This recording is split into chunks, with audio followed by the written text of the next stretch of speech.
ఈ రోజే డౌన్లోడ్ చేయండి. మీ ఫేవరెట్ షోస్ చూడండి.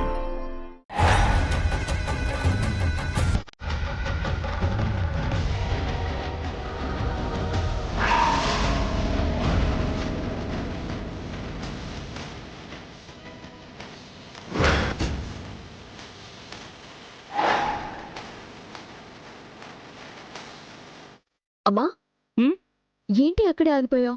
నువ్వు కార్ తీసుకొస్తుండు. నేను డాక్టర్ గారితో చిన్న విషయం మాట్లాడేసి వస్తాను. సరే అమ్మా, త్వరగా వచ్చేయి. ఒసే లక్ష్మి, నువ్విక్కడున్నావా? ఇన్ని రోజులు నువ్వు ఎక్కడా కనబడలేదని, నీ శని మాకు వదిలిందని అనుకుంటే నువ్వు ఇక్కడే చచ్చావా? అసలు నువ్వు బతికే ఉండకూడదంటే నిన్ను ఇక్కడే ఇప్పుడే చంపేయాలి.